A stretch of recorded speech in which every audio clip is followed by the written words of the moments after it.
Everyone, I hope आप सभी अच्छे होंगे और आप लोग देख रहे हैं आशीष तिवारी अपडेट्स। मेरा नाम नेहा है। आज हम पढ़ने जा रहे हैं बिज़नेस कम्युनिकेशन। आप लोगों की वीडियो आज रहने वाली है बिज़नेस कम्युनिकेशन टॉपिक के ऊपर। और जिस स्टूडेंट्स के पास बिज़नेस कम्युनिकेशन टॉपिक उनके कोर्स में है वो इस वीडियो के एंड तक जुड़े रहें। इसके अलावा आपके अदर क्वेश्चंस एग्ज़ाम में नहीं आने वाले। आज के सारे इंपॉर्टेंट क्वेश्चन हम इस वीडियो में कवर अप करेंगे, तो वीडियो के अंत तक बने रहें। चलिए चलते हैं हमारे टॉपिक के ऊपर। टॉपिक है हमारा बिज़नेस कम्युनिकेशन। जैसा कि आप लोग देख पा रहे हैं स्क्रीन पे अपने बिज़नेस कम्युनिकेशन के बारे में आज हम पढ़ने जा रहे हैं। इसके सभी इंपॉर्टेंट क्वेश्चन मैं आज आपको समझाने वाली हूँ इन अ ईजी वे। तो क्वेश्चन 1 हमारा है draft a power point presentation consistent of 3-4 sliding on a topic barrier to communication, convey in brief information about its meaning, types and few way to effectively overcome them। आज हमें क्या जानना है कि आपके जैसे बिजनेस या जॉब अपॉर्चुनिटी में आपके ड्यूरिंग द जॉब आपको एक प्रेजेंटेशन तैयार करनी है, पावर पॉइंट प्रेजेंटेशन, एक पीपीटी तैयार करनी है 3 to 4 स्लाइड्स की। आपको उसमें करना क्या है, बैरियर टू कम्युनिकेशन, जो कम्युनिकेट करने में, जो बातचीत करने में, कम्युनिकेशन का मतलब बातचीत करने में जो आपके बैरियर्स आते हैं, जो प्रॉब्लम्स आती हैं, आपको उस चीज़ के बारे में बताना है, उसकी meanings, types and few way to effectively overcome them. ठीक है, आपको बताना है कि आप उससे किस तरह से, किस इफ़ेक्टिवली वे में आप उससे ओवरकम हो सकते हैं, उससे बाहर निकल सकते हैं, जो बैरियर्स हैं उन्हें हटा सकते हैं। आपको 3 से 4 स्लाइड आपके टॉपिक की तैयार करनी है। तो आइए हम समझते हैं एक एक स्लाइड पर। पहली स्लाइड हमारी रहेगी बैरियर टू कम्युनिकेशन के। बैरियर टू कम्युनिकेशन का मतलब क्या होता है और इसका काम क्या होता है और ये क्या है और इसका अर्थ क्या है, इसके बारे में सब हम समझेंगे आज। डेफिनेशन से अगर हम बात करें तो barrier to communication are obstacle that hinder the effective exchange of information between individual और ग्रुप्स। जो बैरियर टू कम्युनिकेशन है उसका बेसिकली मीनिंग यही है कि संचार में बाधा आना, रुकावटें आना, बैरियर्स आना। तो बैरियर का मतलब क्या होता है, ऐसी ऑब्स्टेकल्स, ऐसी रुकावटें, ऐसे अवरोध जो कि आपके कम्युनिकेशन में आ सकते हैं। वो आपके इंडिविजुअल और ग्रुप कैसे भी हो सकते हैं। इंडिविजुअल का मीनिंग जब आप 2 लोग कोई कन्वर्सेट करते हो, जैसे मैं आपके साथ कन्वर्सेट कर रही हूँ, आपसे कोई बात रख रही हूँ, अपने थॉट्स, अपने इन्फॉर्मेशन आप तक पहुँचा रही हूँ, तो वो चीज़ आपको कहीं ना कहीं पहुंचने में दिक्कत आ रही हो, जो दिक्कत आती है उनको हम बैरियर कहेंगे। जो कम्युनिकेशन में जो बीच में रुकावट, अवरोध आ रही है, वही हमारा बैरियर होता है। और इसकी डेफिनेशन है, आपको याद करनी पड़ेगी कि barriers to communication are obstacle that hinder the effective exchange of information between individual और groups. Okay, I hope information आपको जो इसकी डेफिनेशन है वो समझ आई होगी। बहुत ईजी वे में मैंने डेफिनेशन लिखी है जो आपको पढ़ने समझने में ईजी रहे और याद करने में भी आसान हो। इसी स्लाइड में हम अपना पॉइंट देखेंगे कि वाई इट मैटर्स, कि ये मैटर क्यों करता है। जो बैरियर टू कम्युनिकेशन है, जो रुकावटें हैं, अवरोध हैं, हमें इसके बारे में पढ़ने की क्या ज़रूरत है और जो बैरियर्स हैं वो क्या मैटर करता है। ठीक है, लीड्स टू मिसअंडरस्टैंडिंग, ये मिसअंडरस्टैंडिंग्स क्रिएट करता है कि हमारे बीच जैसे हम कम्युनिकेट करते हैं, अगर बात अब तक ठीक ना पहुंच पाए, कोई बैरियर आ रहा है, कोई रुकावट, ऑब्स्टेकल्स आ रहा है, इस बीच में कोई बात मेरी आप तक इन्फॉर्मेशन है जो वो अधूरी पहुंच पाए, तो वो मिसअंडरस्टैंड क्रिएट कर सकती है, मिसअंडरस्टैंडिंग्स लीड करती है। ठीक है, सेकेंड है cause inefficiency and conflict. Cause efficiency and conflict हमें कहता है कि रुकावटें पैदा करती हैं ना, जो अवरोध होते हैं, जो ऑब्स्टैकल्स होते हैं हमारे कम्युनिकेशन में, वो संघर्ष का कारण बनते हैं। कॉन्फ्लिक्ट यानी कि हमारे सामने एक चुनौती बनते हैं, एक संघर्ष का कारण बनते हैं barriers. Reduce productivity and collaboration, जब आपके किसी भी इंफॉर्मेशन के बीच में आपके as a business, during the job, आपके जब कोई बैरियर आएगा, कोई प्रॉब्लम्स क्रिएट होंगी, बीच में कोई ऑब्स्टेकल्स आएंगे, तो आप उसमें देख पाएंगे कि रिड्यूस प्रोडक्टिविटी, ये प्रोडक्टिविटी यानी कि जो आपका वर्क है उसमें भी आप लेस प्रोडक्टिविटी कर पाओगे और आपको उसका एक अच्छा रिजल्ट नहीं मिलेगा। अगर इजी लैंग्वेज में आपसे ये कहूँ कि इसका मीनिंग यही है basically, reduce productivity and collaboration, जो आपका जो वर्क है और आपको उसका जो रिजल्ट है वो आपको अच्छा नहीं मिलेगा। सेकंड स्लाइड की ओर चलते हैं। सेकंड स्लाइड में बोला है types of communication barriers. Communication करने में जो बैरियर्स आते हैं उसके क्या क्या टाइप्स हैं। पहला है फिजिकल बैरियर। फिजिकल बैरियर की मैंने एग्जांपल से आपको समझाती हूँ। Noise, distance, poor infrastructure. यहाँ पर फिजिकल बैरियर आप देख सकते हैं, जब मैं आपको पढ़ा रही हूँ, आपको कोई टॉपिक, आपको इन्फॉर्मेशन प्रोवाइड करा रही हूँ, तो हो सकता है नॉइज़ कैंसिलेशन की दिक्कत हो, या तो मेरी नॉइज़ आप तक क्लियर ना हो, या तो किसी शोर की वजह से मेरी वॉइस आप तक पहुँच ना पा रही हो। मेरी वॉइस किसी नॉइज़ की वजह से, किसी शोर की वजह से आप तक ना पहुंच पा रही हो सकता है डिस्टेंस की वजह से भी होता है, या फिर बेकार नेटवर्क या पुअर इंफ्रास्ट्रक्चर, जिसे हम कह सकते हैं कि नेटवर्क इशूज हो सकते हैं। ये सब चीज़ें फिजिकल बैरियर में आती हैं। Second, psychological barrier. Psychological barrier हमारे माइंड के थ्रू होता है। साइकोलॉजिकल जैसे स्ट्रेस, इमोशंस एंड प्रेजुडिस, कि हमारे जो इमोशंस होते हैं, स्ट्रेस होता है, कई बार हम माइंड फ्री नहीं होते हैं, किसी चीज़ में हम कंसंट्रेट नहीं कर पाते। जब हम कंसंट्रेट नहीं कर पाएंगे, वो हमारे फिजिकल बैरियर होते हैं कि हम चीज़ों को समझने में, उन्हें अंडरस्टैंड करने में एबल नहीं है। हम उन चीज़ों को जैसी वो हैं उन्हें इनटेक नहीं कर पा रहे हो। वो क्यों नहीं कर पा रहे हैं? वो हमारे इमोशन और स्ट्रेस की वजह से हो सकता है। मे बी हमारा माइंड काफ़ी स्ट्रेसफुल हो, हम फ्रीली फील ना कर रहे हो इस वजह से। थर्ड है लैंग्वेज बैरियर। अब लैंग्वेज बैरियर काफ़ी सारे हो सकते हैं, जैसे कि एग्जाम्पल्स हैं इसमें हमारे लैंग्वेज बैरियर्स में जार्गन, स्लैंग और डिफरेंट लैंग्वेजेस।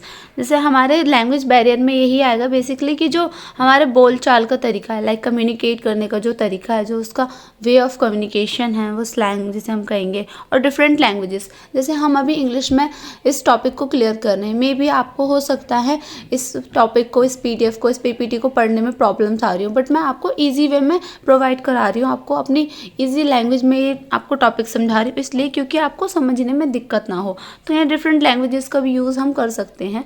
और जो बैरियर में, लैंग्वेज बैरियर जो इसमें आते हैं। Cultural barrier. कल्चरल बैरियर क्या होंगे? Difference in beliefs, values and customs. ठीक है, कल्चर बैरियर्स हमारे कल्चर से, हमारी संस्कृति से, समाज से जुड़े हो सकते हैं। ऐसे बैरियर, ऐसे जो रुकावट है, अवरोध हम कहेंगे, वो बैरियर जो हमारे कल्चर से जुड़े हैं। हो सकता है अदर कल्चर्स के पीपल हों, कि कोई डिफरेंट कल्चर फॉलो करता है, another person different culture follow करता है, आप उसके कल्चर को अंडरस्टैंड नहीं कर पा रहे हो, एंड वो पर्सन आपके कल्चर को भी अंडरस्टैंड नहीं कर पा रहा, तो वहाँ पे भी बैरियर आ सकते हैं। आप अपनी बात, अपनी इन्फॉर्मेशन उस पीपल तक, उस पर्सन तक आप इजी वे में पहुँचा नहीं पाओगे। ओके, फिफ्थ है इसमें ऑर्गेनाइजेशनल बैरियर। ऑर्गेनाइजेशन में हम एग्जाम्पल देखेंगे। ये एग्जाम्पल है hierarchies, rigid structure and unclear roles, कि आपको आपका रोल क्लियर ना हो, आपको टॉपिक्स में प्रॉब्लम आ रही हो कि काफ़ी ज़्यादा सीरियल वाइज ना हो, वो जो कन्वर्सेशन है, जो टॉपिक है, वो आपका सीरियल वाइज ना हो, तो वहाँ कम्युनिकेशन में दिक्कत आ सकती है। रिटन कम्युनिकेशन भी हो सकता है, इसको हम ऑर्गेनाइजेशनल बैरियर में समझेंगे। थर्ड स्लाइड हम देखेंगे हमारी ओवरकमिंग कम्युनिकेशन बैरियर्स, कि हम जो उनसे ओवरकम कैसे हो सकते हैं, जो हमारे बैरियर्स हैं उनसे हम बाहर कैसे निकल सकते हैं। प्रैक्टिकल सॉल्यूशन हो सकता है इसका एक्टिव लिसनिंग।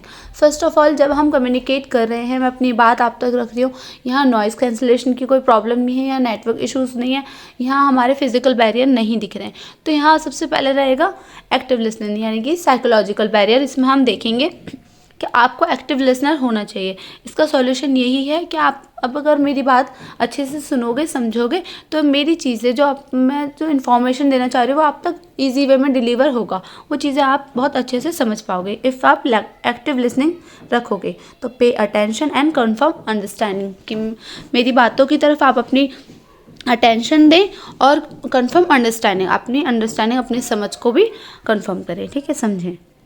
सेकेंड है सिंप्लीफाई लैंग्वेज। सिंप्लीफाई लैंग्वेज यानी कि अपनी लैंग्वेज में सिंपल वे में, सिंपल लैंग्वेज में और सिंपल थॉट्स, मतलब अपनी लैंग्वेज में सिंपली वे में आपको मैं ये टॉपिक प्रोवाइड करा रही हूँ या आपको एक्सप्लेन कर रही हूँ। ठीक है, use clear and simple terms, बहुत ही ईजी एंड कन्वीनियंट वे में, ईजी शब्दों में और लैंग्वेज में मैं आपको ये चीज़ समझा रही हूँ।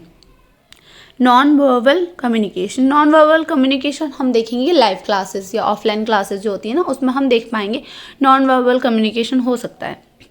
Be mindful of gesture and body language. Body language जब हम यूज़ करते हैं, साइन लैंग्वेज यूज़ करते हैं, जो बच्चे समझ नहीं पाते हैं, जो सुन नहीं पाते हैं ना, बेसिकली जिनको सुनने में प्रॉब्लम रहती है, जो तो उनको हम क्या करते हैं, बॉडी लैंग्वेज के, साइन लैंग्वेज के थ्रू हम उनको चीज़ें एक्सप्लेन करते हैं, बाय पिक्चर और गेस्चर और माइंडफुल और बॉडी लैंग्वेज के थ्रू हम उन्हें समझाते हैं, जिन्हें हम नॉन वर्बल कम्युनिकेशन कहेंगे। Feedback mechanism, encourage feedback to ensure clarity. क्या हमें फीडबैक मैकेनिज्म इंश्योर करना चाहिए, हमें देखना चाहिए कि हम अपना फीडबैक भी दें, जो चीज़ें हमें समझ आ रही है, by shaking our head, by shaking the hand raise करके, ये सब चीज़ें हम साइन शो करके हम अपने वर्ड से भी हम अपना फीडबैक दे सकते हैं, सामने वाले को ये चीज़ एक्सप्रेस कर सकते हैं कि वो जो टॉपिक है, जो कन्वर्सेशन, जो इन्फॉर्मेशन है, वो हम तक कितनी क्लियर है और हमारे तक पहुंची है या नहीं, हमें समझ आ रही है, वो चीज़ें हम अपनी फीडबैक के थ्रू एक्सप्लेन कर सकते हैं। फिफ्थ है कल्चरल अवेयरनेस। कल्चरल अवेयरनेस का मतलब होता है रिस्पेक्ट एंड अडेप्ट। आपको अपने कल्चर की रिस्पेक्ट करनी चाहिए एंड दूसरे के कल्चर को भी अडेप्ट करना चाहिए, उन्हें अपनाना चाहिए, उस चीज़ में ढलना चाहिए, उस चीज़ को भी समझना चाहिए कि जो दूसरों के कल्चर डिफरेंसेस हैं, आप अपने कल्चर को मान रहे हो, ऐसे ही अदर कल्चर की भी रिस्पेक्ट एंड अडेप्ट उन्हें करना चाहिए। Use technology. टेक्नोलॉजी यूज़ में हम देखेंगे leverage tools like video calls and collaboration apps. कुछ कोलैबोरेशन ऐप और वीडियो कॉल, जैसे मीट पे हम क्लासेस रखते हैं, तो लाइव क्लासेस में मीट ऐप के थ्रू हम देखेंगे कि यहाँ पर अभी हम फेस टू फेस इंटरेक्ट नहीं हो रहे हैं, बट टेक्नोलॉजी का यूज़ करके हम मीट ऐप पे, गूगल मीट पे हम क्लासेस प्रोवाइड करके हम वीडियो कॉल्स और कोलैबोरेशन ऐप, इनके थ्रू हम अपनी बातों को ईजी और कन्वीनियंट वे में कह सकते हैं और दूसरे तक पहुँचा सकते हैं। ओके, फोर्थ स्लाइड है हमारी, इसमें मैंने 4 स्लाइड्स ऐड करी हैं, लास्ट है हमारी 4th स्लाइड, जो कि है key takeaway. Effective communication requires. Effective communication की रिक्वायरमेंट जो होती है वो बहुत ज़रूरी है। क्यों? क्योंकि अवेयरनेस के लिए और मीजर टू एड्रेस दैम, उन तक, दूसरे तक अपनी बात, अनदर जो पर्सन है उस तक अपनी बात पहुंचाने के लिए इफ़ेक्टिव कम्युनिकेशन की ज़रूरत पड़ती है, क्लैरिटी और म्यूचुअल अंडरस्टैंडिंग के लिए। इन चीज़ों के लिए हमें इफ़ेक्टिव कम्युनिकेशन की रिक्वायरमेंट पड़ती है। क्वेश्चन नंबर 2 की ओर चलते हैं। क्वेश्चन 2 कहता है explain in the brief of interactive technique of communication. कि ऐसी कौन कौन सी इंटरेक्टिव टेक्निक हो सकती हैं, ऐसी कौन सी बेटर इफ़ेक्टिव कम्युनिकेशन हम ला सकते हैं, ऐसी क्या टेक्निक रख सकते हैं, ऐसी कौन सी टेक्निक होनी चाहिए जिससे हमारा कम्युनिकेशन बेटर हो पाए। इसमें आंसर में हम देखेंगे interactive technique of communication are method use to actively engage participants fostering understanding and collaboration. Here are the few. First point इसमें है हमारा एक्टिव लिसनिंग। मैंने आपको फर्स्ट क्वेश्चन में भी समझाया है कि एक्टिव लिसनिंग होना ज़रूरी है। Focus on the speaker, ask questions, provide feedback to ensure mutual understanding. अपनी म्यूचुअल अंडरस्टैंडिंग शो करने के लिए आपको क्या करना होगा?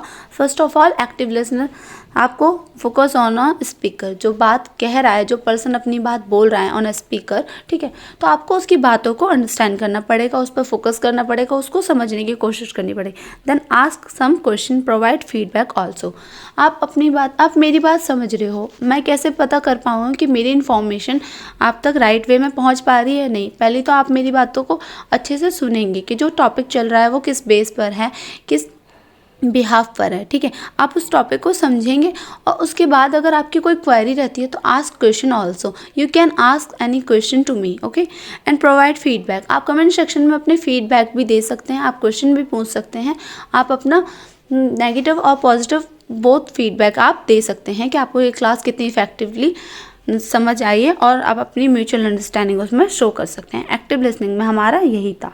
सेकेंड है टू वे डायलॉग।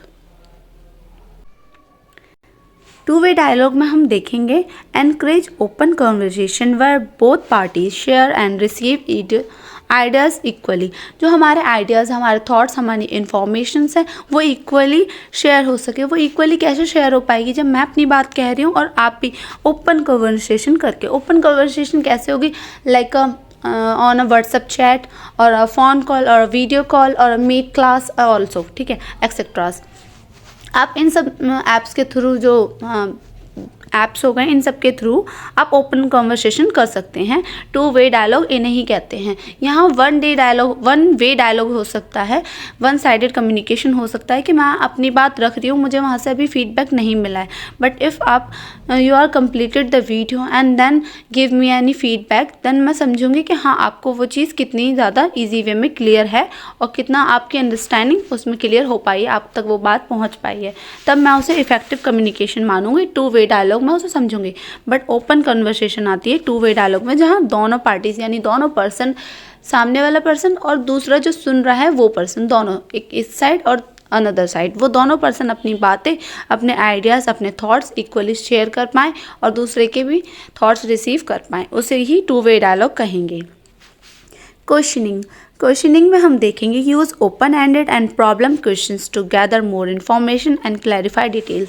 आपको जो डिटेल्स मिल रही हैं, जो इन्फॉर्मेशन प्रोवाइड कराई जा रही है, आप उसके लिए अपनी क्वेश्चन भी कर सकते हैं, प्रोबेबिंग क्वेश्चंस, आप अपने क्वेश्चन रेज कर सकते हैं, अपने डाउट्स पूछ सकते हैं, जिससे कि क्वेश्चनिंग करने से आपके जो माइंड में जो क्यूरियोसिटी है ना, क्यूरियोसिटी एक स्टूडेंट में होनी चाहिए, एक ऐसा ये नेचर होना चाहिए हर स्टूडेंट का, क्यूरियोसिटी पर्सन। ओके, क्यों? क्योंकि जब स्टूडेंट क्यूरियोसिटी वे में आस्क करता है कोई क्वेश्चन, जब वो सुनता है, समझता है, सीखता है, उसके बाद क्वेश्चन भी करता है, तो वो बहुत क्यूरियोसिटी वे है कि आप उस चीज़ को कितना समझ रहे हो, और क्वेश्चन करने के बाद आपको वो चीज़ें और ज़्यादा क्लियर हो रही हैं। क्वेश्चन करने के बाद आपके जो सारे डाउट है वो बहुत क्लियर होते हैं। ओके, फोर्थ है हमारा पैराफ्रेजिंग और समराइजिंग। पैराफ्रेजिंग और समराइजिंग का मतलब होता है रीस्टेट और summarize what has been said to confirm understanding.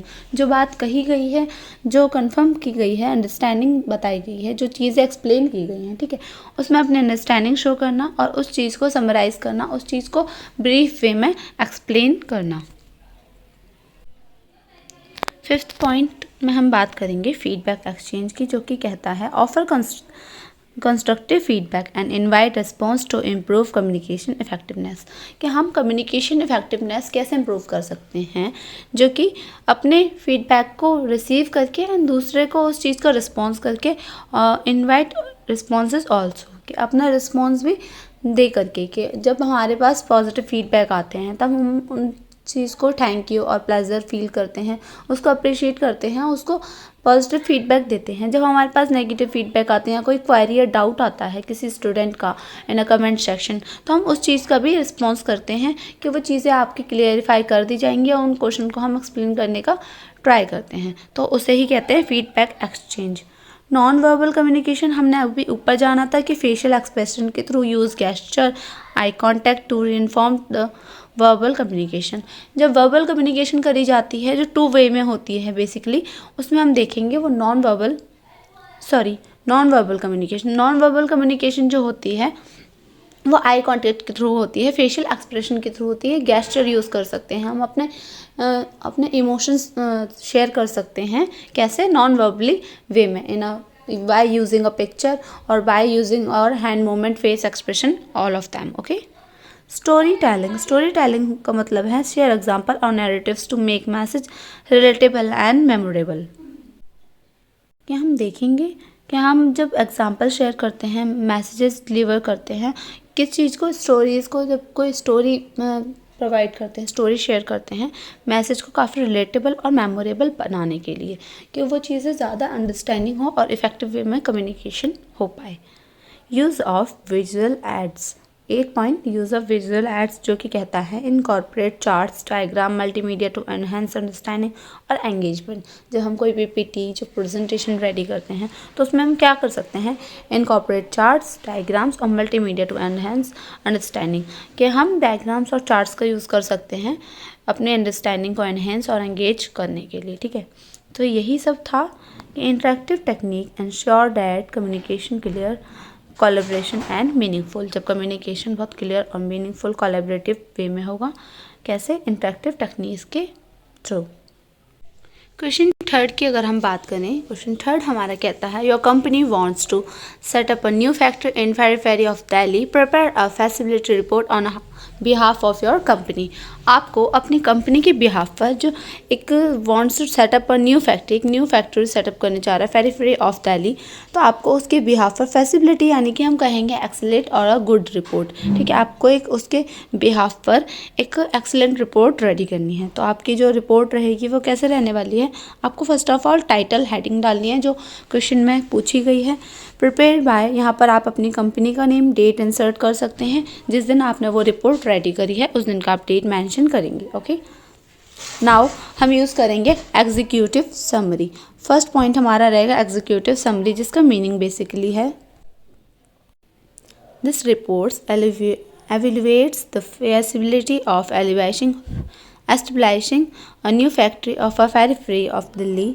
इसमें हमारा कहा गया है कि जो रिपोर्ट है आपकी वो बताती है कि जो आप न्यू फैक्ट्री दिल्ली के बाहर, पेरीफेरी ऑफ दिल्ली के बाहर जो न्यू फैक्ट्री एस्टेब्लिश, आप अपना जो फैक्ट्री, अपना बिजनेस जो रन करने जा रहे हो उसमें it's analyse the location, infrastructure, cost, labor availability, legal complaints and potential changes to determine the viability of this project। आप अपने प्रोजेक्ट की, उस प्रोजेक्ट के बारे में, जो आप फैक्ट्री स्टार्टअप, अपना बिजनेस स्टार्टअप करने जा रहे हो, उस फैक्ट्री के बारे में सारी चीज़ें मेंशन करोगे। Location, infrastructure, cost, labour availability, legal complaint, आप सब चीज़ें मेंशन करोगे कि उसमें लागत कितनी आई, खर्चा क्या है, जो लेबर है वो क्या है, आप उन सब चीज़ों के बारे में मेंशन करोगे आपने एग्जीक्यूटिव समरी में। एग्जीक्यूटिव समरी का मतलब यही होता है कि आप अपनी पूरी डिटेल्स, आप समरी उसमें ऐड ऑन कर रहे हो अपनी रिपोर्ट के during. Okay, location analyse.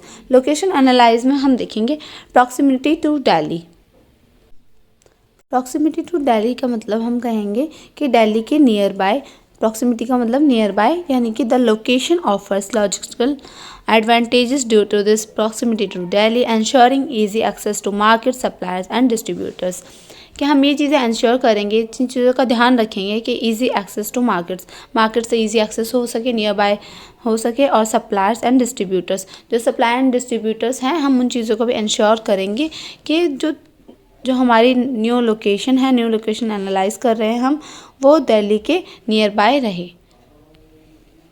Connectivity, connectivity में हम देखेंगे well connected by roads, road से कनेक्टेड होनी चाहिए जिससे कि आने जाने वाले ट्रांसपोर्टेशन को भी प्रॉब्लम ना हो, और जो प्रोडक्ट्स हैं जो टेक एंड रिसीव हो रहे हैं वहाँ से, जो सप्लायर्स हैं, उन चीज़ों को भी दिक्कत ना हो। Access to rail and air transportation we are nearby hubs Indira Gandhi airport, जो कि एयरपोर्ट के नियर बाय लोकेट करने का सोचा है इस फैक्ट्री को, क्योंकि एयरपोर्ट के नियर बाय होगा जिससे कि ट्रांसपोर्ट करने में जो प्रोडक्ट्स हैं, जो भी ट्रांसपोर्टेशन का सामान है, उसे लाने ले जाने में दिक्कत ना हो। इंडस्ट्रियल हब्स, इंडस्ट्रियल हब्स में हम देखेंगे several industrial cluster around Delhi provides opportunity for collaboration and share resources. यानी कि जो अलग अलग इंडस्ट्रीज़ हैं, जो काफ़ी अलग अनदर इंडस्ट्रीज़ हैं, वो दिल्ली के अराउंड, मतलब दिल्ली के आसपास ही काफ़ी अपॉर्चुनिटीज़ इनवाइट करती हैं, प्रोवाइड करती हैं। कोलैबोरेशन एंड शेयर रिसोर्सेज, जो रिसोर्सेज हो गए, जो संसाधन होते हैं, रिसोर्सेज मीनिंग संसाधन, और कोलैबोरेशन की वो अपॉर्चुनिटीज़ प्रोवाइड करती हैं। इंफ्रास्ट्रक्चर, ठीक है, यूटिलिटीज़। इंफ्रास्ट्रक्चर में अगर हम बात करें तो हम बात करेंगे अवेलेबिलिटी ऑफ पावर सप्लाई की, वाटर रिसोर्सेज की, जो कि बेसिकली एक बेसिक नीड हम कहेंगे फैक्ट्री को रन अप, एक स्टार्टअप करने में जो पावर सप्लाई और पानी की ज़रूरत तो बेसिक ह्यूमन नीड्स को होती है। अगर हम कोई फैक्ट्री रन करेंगे तो उसमें सबसे पहले इन चीज़ों की ज़रूरत पड़ेगी। और modern waste management and sewage system are accessible, क्योंकि हमें जो फैक्ट्रीज से जो भी कचरा, जो कूड़ा, मतलब जो वेस्ट मटेरियल होगा, जो वेस्ट मैनेजमेंट होगा, उसको भी मैनेज करने का ध्यान रखा जाएगा इंफ्रास्ट्रक्चर में। ओके, लैंड अवेलेबिलिटी नेक्स्ट इसी में है, थर्ड पॉइंट में लैंड अवेलेबिलिटी, यानी कि suitable plots are available to competitive rates in area like Manesar, Bhiwadi and Kundli. ये कुछ लैंड की, कुछ ज़मीनों के कुछ एरियाज़ के नाम दिए गए हैं जो कि कॉम्पिटिटिव रेट्स पे अवेलेबल हैं, सुटेबल प्लॉट्स, ठीक है, कम रेट में और सुटेबल प्राइसेस में कह सकते हैं हम अवेलेबल्स हैं। टेक्नोलॉजी एसेस, यानी कि जहाँ टेक्नोलॉजी भी हो, machinery and automatics, advantages machine और ऑटोमेशन जहाँ पर प्रोवाइड हो, जहाँ अवेलेबल हो, वो टेक्नोलॉजी भी का भी ध्यान रखेंगे। नेक्स्ट 4th पॉइंट है labour and workforce, skill workforce. अगर हम आज के टाइम पे देखें तो जैसे एआई इतना आगे चला गया, उस हिसाब से अगर हम अपना फैक्ट्री रन करना चाहें तो जब लेबर की भी ज़रूरत पड़ेगी तो उन पे भी तो स्किल्स होनी चाहिए। कि ज़माना कह सकते हैं हम, दुनिया जब इतनी आगे जा चुकी है तो फोर्स जो हमें चाहिए, जो मज़दूर जो लेबर चाहिए वो कैसे चाहिए, स्किल्ड चाहिए। नेक्स्ट है wages and cost. Wages and cost में हम देखेंगे competitive labour cost compare to other metropolitan region. हमें ध्यान रखना होगा कि जो कॉस्ट है, जो वेजेस है, जो कॉस्ट और वेजेस है वो अदर मेट्रोपॉलिटन रीजन्स की कंपेयर में जो लेबर हो वो कॉस्टली ना हो, और वेजेस और कॉस्ट इसका हमें इसमें ध्यान रखना पड़ेगा। ट्रेनिंग फैसिलिटीज़ के वर्क फोर्स डेवलपमेंट के लिए जो लेबर है उन्हें ट्रेनिंग फैसिलिटीज़ भी अवॉइड कराई जाएंगी, जो ट्रेनिंग इंस्टीट्यूट्स हैं वो भी मिलेंगे। कॉस्ट एनालाइज में हम देखेंगे land acquisition estimate cost per acre is depending on the area on a specific area। Construction cost हम देखेंगे INR यानी कि prices for building infrastructure and facilities. Operation cost में हम देखेंगे competitive due to availability of local sources. इसमें basically यही है कि हम देखेंगे कि पर एकड़ के अकॉर्डिंग, जो हमारे स्पेसिफिक एरिया के अकॉर्डिंग है, वो पर एकड़ के अकॉर्डिंग कॉस्ट कितनी होनी चाहिए। लैंड एक्विजिशन करेंगे, लैंड के बारे में जानेंगे, उस ज़मीन के बारे में, और जो कॉस्ट है हमारी वो फैसिलिटी और इंफ्रास्ट्रक्चर के अकॉर्डिंग क्या रहेगी। यहाँ पर बेसिकली टैक्स और जो मेन जो खर्चा और टैक्स कॉस्ट रहने वाला है उस पर ही बात करी गई है। और लोकल रिसोर्सेज में जो ऑपरेशनल कॉस्ट है वो क्या रहने वाली है। Legal and environmental complaints. Approval and licence में हम देखेंगे कि जो अप्रूवल भी तो चाहिए होगा किसी जगह से, जो हमारे पास जो एरिया है, पर्टिकुलर जगह है, उससे हमें गवर्नमेंट का अप्रूवल चाहिए और पॉल्यूशन कंट्रोल बोर्ड का अप्रूवल चाहिए एंड लाइसेंस वगैरह चाहिए उस लैंड को परमिट कराने के लिए, जो ज़मीन हम यूज़ कर रहे हैं, कि उससे कोई इन फ्यूचर कोई प्रॉब्लम ना हो, पॉल्यूशन वगैरह की दिक्कत ना आए, तो उन सब चीज़ों के लिए हमें अप्रूवल की ज़रूरत पड़ेगी। तो एनवायरमेंटल इफेक्ट क्या पड़ेगा। एनवायरमेंटल इफेक्ट हम बताएंगे कि mutual like eco friendly waste disposal and adherence to environmental norms will be implemented to minimize environmental impact। हम बताते हैं environmental impact में कि इको फ्रेंडली जो वेस्ट होगा वो डिस्पोज कर दिया जाएगा और इको फ्रेंडली नॉर्म्स रहेगा जो कि नेचर को, एनवायरनमेंट को बिल्कुल भी हार्मफुल नहीं करेगा। Okay, challenges and risk. Challenges and risk में हमारा आएगा traffic congestion, regulatory delays and competition, यानी कि Delhi outskirts face heavy traffic and which में इम्पैक्ट लॉजिस्टिक्स। यानी कि हम देखते हैं कि दिल्ली में काफ़ी हैवी ट्रैफिक देखे जाते हैं, फेस करने पड़ते हैं, और potential delay in obtain necessary approvals. कई बार रेगुलेटरी डिले हो जाते हैं अप्रूवल कराने में, तो अप्रूवल की भी दिक्कत रह सकती है। और कंपटीशन होगा जो एक्सिस्टिंग फैक्ट्रीज़ हैं, जो ऑलरेडी जो फैक्ट्री वहाँ एग्जिस्ट करती हैं दिल्ली NCR रीजन में, NCR क्षेत्र में, तो उनसे भी इंटेंस कंपटीशन हमारा रहने वाला है। ये चीज़ें देखने को मिलेंगी। रिकमेंडेशन क्या होंगे एक फैक्ट्री रनअप करने में। Proceed with the project in strategically chosen location, Manesar और कुंडली, इन जगहों पे, इन लोकेशन पे प्रोजेक्ट स्टार्ट करने का सोचा था। And then partner with local stake holder for smooth operations, वहाँ के नियर बाय जो लोकल स्टेक होल्डर्स होंगे उनसे भी पार्टनरशिप करनी पड़ेगी। Invest and in technology and sustainable practice to improve efficiency and reduce risk. और जब हम अपने कंक्लूज़न की बात करें तो निष्कर्ष हमें यही देखने को मिलेगा कि जो दिल्ली के बाहरी इलाके, दिल्ली के नियर बाय पेरिफेरी एरिया में जो हम अपना कोई भी सेटअप न्यू फैक्ट्री का स्टार्टअप करेंगे तो हमें काफ़ी एडवांटेजेस रहने वाला है ये चैलेंज। और काफ़ी जो आउटलाइन चैलेंज आर एड्रेस, जो एड्रेस के लिए भी काफ़ी चैलेंजेस रहने वाला है, और काफ़ी अवेलेबिलिटी और एक्सेस टू मार्केट। ऐसा ही नहीं है सिर्फ चैलेंज रहें, तो अवेलेबिलिटी भी काफ़ी होगी और एक्सेस टू मार्केट यानी काफ़ी इसके फ़ायदे भी रहने वाले हैं। क्वेश्चन 4 की बात करें, आई होप आप लोगों को वो बिज़नेस स्टार्टअप का जो क्वेश्चन है न्यू फैक्ट्री रनअप का क्लियर होगा। इफ उसका कोई क्वेश्चन, कोई डाउट, क्वेरी रहती है, आप लोग पूछ सकते हैं कमेंट सेक्शन में।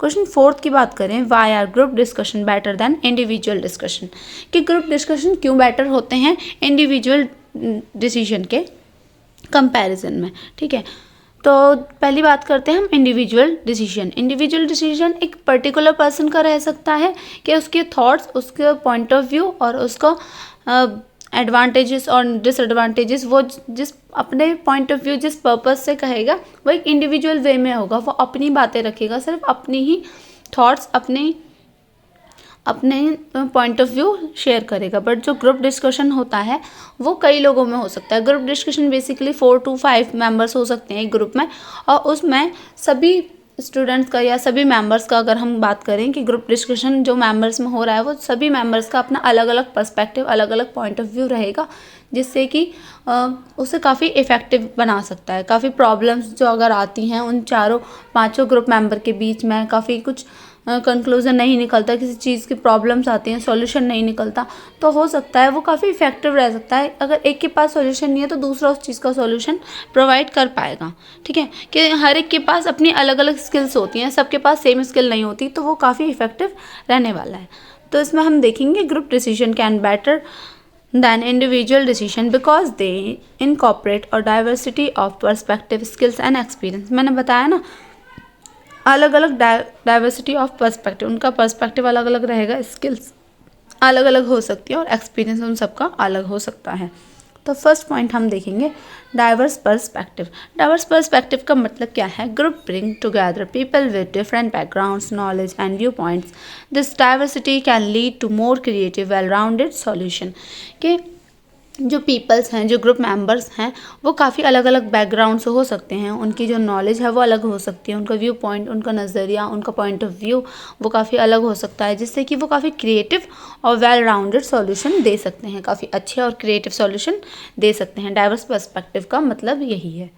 अगला हम देखेंगे शेयर नॉलेज। शेयर नॉलेज में हम देखते हैं each group member contribute unique information to expertise which can help the group analyze problem more thoroughly and better informed decision।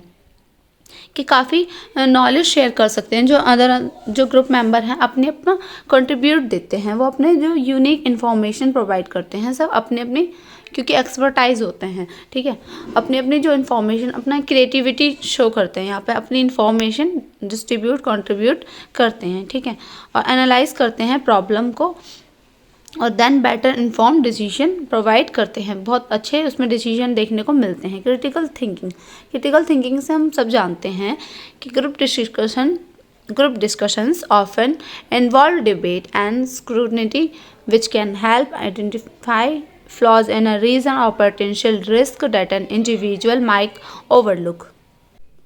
Critical thinking में हम जानेंगे कि जो डिबेट्स होती हैं, जो बहस होती है, और स्क्रूटनी यानी कि जो जांच होती है किसी भी टॉपिक की, किसी भी पर्सपेक्टिव पे, तो हम देखेंगे कि कोई इंडिविजुअल पर्सन में भी इट्स माइट ओवरलुक, वो उस चीज़ को नज़रअंदाज, इग्नोर कर सकता है। और काफ़ी आइडेंटिफाई में जब क्रिटिकल थिंकिंग रहती है एक ग्रुप पर्पस से, एक ग्रुप में, तो उसको काफ़ी ज़्यादा रीजनिंग और पोटेंशियल रिस्क पे काफ़ी इजी वे में इफ़ेक्टिव कम्युनिकेट करता है और काफ़ी इफ़ेक्टिव रिप्लाई रिस्पॉन्स दे सकते हैं एक इन अ ग्रुप। ठीक है, इंक्रीज बाय इन।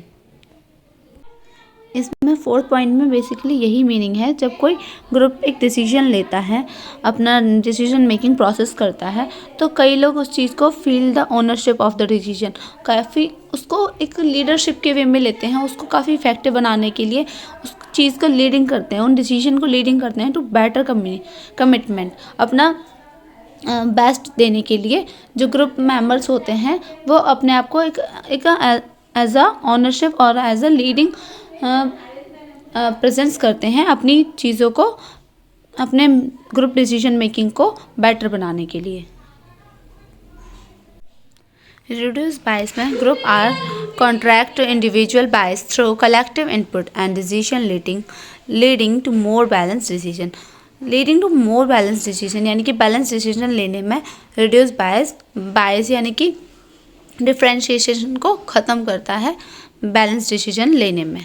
ठीक है, risk mitigation, risk mitigation 6 point हमारा कहता है group tend to consider multiple scenario and evaluate risk more effectively and reduce the chance of poor decision. जब हम ग्रुप में डिस्कशन करते हैं, जब ग्रुप डिस्कशन मेकिंग प्रोसेस चलता है, तो हम reduce the chances of poor decision, जो बेकार जो गलत फैसले होते हैं उसके जो चांसेस है वो कम हो जाते हैं, और इफ़ेक्टिवली और काफ़ी सिनेरियो इफ़ेक्टिवली रिस्क काफ़ी अच्छे और मल्टीपल सिनेरियोज़ के वे में हम उस कन्वर्सेशन को काफ़ी इफेक्टिव बना सकते हैं। That's why however group decision aren't always better, कि हमेशा बेटर नहीं हो सकते। कई बार जब सब पाँचों पर्सन ग्रुप मेंबर्स, जो अलग अलग ग्रुप मेंबर्स हैं, वो चारों पाँचों पर्सन अपना अपना लीडरशिप फील करेंगे, तो हमेशा वो ग्रुप डिसीजन बेटर नहीं हो पाएंगे। But factor like group think, lack of coordination और dominating personalities can determine the process. The effectiveness of group decision making often depend on how well the group is managed and the nature of cell decision itself. Case में देखा जाएगा कि हर बार group better नहीं हो सकता, but group better इसलिए हो सकता है कि वो ग्रुप डिसीजन मेकिंग में उनके डिपेंड करता है उनके नेचर पर, उनके डिसीजन। क्वेश्चन नंबर 5, क्वेश्चन 5 की हम बात करते हैं। क्वेश्चन 5 पूछता है why is communication so important in today's business world. ये कम्युनिकेशन का इम्पोर्टेंस क्या है बिजनेस वर्ल्ड में, या क्या ज़रूरत पड़ती है बिजनेस वर्ल्ड में कम्युनिकेट करने की, कम्युनिकेशन की क्या ज़रूरत रहती है। तो हम आंसर की ओर ध्यान देते हैं। हमारा आंसर कहता है, आंसर है communication is crucial in today's business world. It serves as the foundation for nearly aspect for an organization operation. Here's why it's so important then. जो यहाँ क्रूशियल का मीनिंग है आंसर में, क्रूशियल मीनिंग होता है important. तो communication क्यों important है आज के बिजनेस वर्ल्ड में, हम इसे अपनी लैंग्वेज में आसान इजी वर्ड्स में समझेंगे। तो कम्युनिकेशन इसलिए भी ज़रूरी है क्योंकि it's help to improve the relation with the customers. Customer के साथ जो रिलेशन है, जो बॉन्ड है, वो अच्छा बनाता है। और ऑल्सो रन अ बिज़नेस, तो बिज़नेस रन करने के लिए भी कम्युनिकेशन बहुत ज़रूरी है। इसके कुछ की पॉइंट्स मैंने यहाँ लिखे हुए हैं, आप लोग की पॉइंट्स में अगर आंसर करेंगे तो बहुत इफेक्टिव रहेगा आपका आंसर। तो देखते हैं। फर्स्ट है fosters collaboration and team work. इसका मतलब क्या है?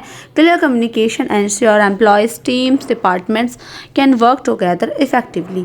It help to align goal, share ideas and resolve conflict which are essential for productivity and innovation. जब हम कम्युनिकेशन करते हैं और वो भी टीम वर्क और कोलैब कर जो कम्युनिकेशन हमारा रहता है, तो इंश्योर करें कि जो एम्प्लॉय है, जो टीम्स हैं और डिपार्टमेंट जो बेटर वर्क कर पाते हैं इन अ टीम में, तो बेटर टुगेदर वर्क इफेक्टिवली, बहुत इफेक्टिवली और बेटर वर्क कर पाते हैं एक टीम वर्क की तरह, एक टीम मेंबर की तरह। Okay, it help to align goals, share ideas and resolve conflict are essential to productivity and innovation. Innovation और प्रोडक्टिविटी के लिए, जो बेटर रिजल्ट के लिए अगर हम बात करें तो काफ़ी बेटर रहता है क्या? टीम वर्क, टीम मेंबर्स का काम करना और कोलैबोरेशन के वे में काम करना काफ़ी बेटर रहता है बिजनेस फील्ड में, बिजनेस वर्ल्ड में। सेकेंड है enhance decision making. Decision making की अगर हम बात करें तो accurate and timingly communication allows leader and employees to make well informed decision. It ensure that everyone has access to relevant information, can provide the input when needed. जब हम accurate और टाइमिंगली communicate करते हैं ना, तो वो अलाउ करता है लीड और एम्प्लॉयज़ को काफ़ी अच्छी तरीके से डिसीजन लेने में, और यही चीज़ें हमारी काफ़ी ज़्यादा इम्प्रूव रहती हैं कम्युनिकेशन करने में, और डिसीजन मेकिंग में काफ़ी हेल्पफुल रहती हैं. नेक्स्ट है थर्ड पॉइंट, स्ट्रेंथ का रिलेशनशिप. रिलेशनशिप स्ट्रेंथ अच्छी होती है कैसे? Both internal employee and team, external हो गए कस्टमर एंड पार्टनर्स. जो इनका इंट्रैक्शन है, स्ट्रॉन्ग कम्युनिकेशन है, वो ट्रस्ट बिल्ड करता है और rapport. Okay, it help to establish long term relationship that help the business. जो रिलेशनशिप होते हैं, जो बॉन्ड्स होते हैं कस्टमर और एम्प्लॉयज़ के बीच में, टीम मेंबर्स और पार्टनर्स और जो कस्टमर्स होते हैं उनके बीच में, इंटरनल हो गया, एक्सटर्नल. आप इन दोनों के बारे में बताएंगे कि जो उनका इंट्रैक्शन होता है, स्ट्रॉन्ग कम्युनिकेशन जो बिल्ड करता है ट्रस्ट और रैपॉर्ट. मैंने ये चीज़ आपको समझा दी. ठीक है, आपको आई थिंक समझ आ गया होगा स्ट्रेंथ रिलेशनशिप से हमारा क्या मतलब है। फोर्थ देखेंगे हम improve customer experience. Customer experience भी इम्प्रूव होता है इससे जब हम एक एज अ टीम वर्क करते हैं और इसमें बिजनेस हमारा बेटर सर्विस प्रोवाइड करता है और एड्रेस कंसर्न और मेंटेन लॉयल्टी। जो कस्टमर्स के बीच और जो टीम मेंबर्स के बीच जो लॉयल्टी होती है उन्हें मेंटेन करके रखना चाहिए और प्रोवाइड बेटर सर्विस। हमारा जो बिजनेस है अगर बेटर सर्विस प्रोवाइड करता है तो कस्टमर भी इस चीज़ से काफ़ी इफेक्टिव रहता है, काफ़ी इम्प्रेसिव रहता है। फिफ्थ है ड्राइव ऑर्गेनाइजेशन अलाइनमेंट, जिसमें हम देखेंगे business operate in complex environments where alignment is a key. Communication ensure that strategies, goal and expectation are understood across all level of the organization।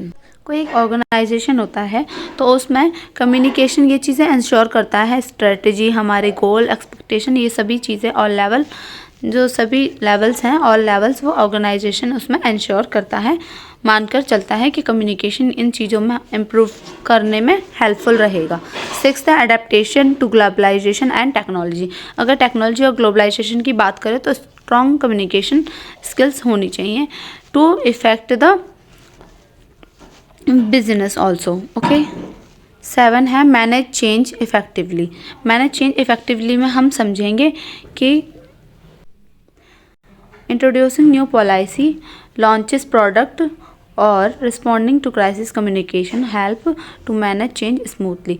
जो न्यू पॉलिसीज़ होती हैं, launching products, नए products launch करना, वो सब चीज़ें किस चीज़ में हेल्प करता है, बिजनेस में काफ़ी स्मूथ चेंज लेकर आता है। प्रमोट इनोवेशन, जो कि हम कहेंगे open communication create an environment, ऐसा एनवायरनमेंट क्रिएट करता है जहाँ एम्प्लॉय कंफर्ट फील कर पाएँ और अपने आइडियाज़ एंड फीडबैक शेयर कर पाएँ, जिससे हमारा जो बिज़नेस है वो बहुत इनोवेशन, बहुत हट करके कह सकते हैं हम, इफ़ेक्टिव लगे और कि बिज़नेस कॉम्पिटिटिव, बहुत कॉम्पिटिटिव वे में हमारा बिज़नेस चले, प्रमोट इनोवेशन में। अगला हम चलते हैं क्वेश्चन नंबर 6 की ओर। What factor and guidance should you keep in mind when writing an email to a person to another culture. आप सोचें अगर आप एक एम्प्लॉय हैं, आप एक पर्सन हैं जिसको एक ईमेल राइट करना है किसी अनदर पर्सन को, अनदर कल्चर के पर्सन को जिसका डिफरेंट कल्चर है, आपको उसको कोई ईमेल राइट करना है, तो आपके मन में कौन सी की पॉइंट्स रहेंगे, आप क्या फॉलोअप करके चलोगे, क्या गाइडलाइंस रहेंगी, उसके बारे में हम बात करेंगे। तो कुछ की फैक्टर्स हैं, की पॉइंट्स हैं। जो फर्स्ट है रिसर्च द कल्चर नॉर्म्स, जो कल्चर की जानकारी है उसके बारे में रिसर्च करना, जैसे कि understand the recipient culture background को जाना, especially regarding communication style like formal versus informal and direct versus indirect हो सकता है। Okay. Learn about the expectation from getting tone and structure. Second है use a formal tone at least initially. Formal tone कैसे रहने वाली है कि formal and polite tone होनी चाहिए। लाइक एग्जाम्पल के तौर पर हम देखेंगे mister, miss and doctor, DR, ऐसे सरनेम्स हम यूज़ कर सकते हैं before using their names. Okay. Be clear and conscious. Be clear and conscious में हम देखेंगे कि write short clear sentence to avoid confusion. कोई कन्फ्यूजन अवॉइड करने के लिए हमें बहुत ही क्लियर सेंटेंस यूज़ करने चाहिए। English is not their first language, specially if, okay, जब इंग्लिश कोई फर्स्ट लैंग्वेज नहीं हो तब हमें ध्यान रखना चाहिए जो हमारे कन्वर्सेशन है, जो सेंटेंस है, वो काफ़ी क्लियर होने चाहिए। Okay. Structure the email properly. Email structure proper होना चाहिए। First of all subject line, greeting, then body, then closing. 4 चीज़ें याद रखनी। Use a clear and specific subject line. Subject line बहुत स्पेसिफिक होनी चाहिए, जो पर्पस है मेल करने का वो बहुत क्लियर होना चाहिए। सब्जेक्ट लाइन आपकी क्लियर होनी चाहिए। ग्रीटिंग आप यूज़ करोगे डियर या डॉक्टर ली, आप किसी नाम से बहुत पोलाइट से सॉल्यूशन से ग्रीटिंग करोगे। ग्रीट करना यानी किसी को रिस्पेक्ट देना। ओके। बॉडी में हम ध्यान रखेंगे, उसमें होना चाहिए organise the contact into short logical paragraph.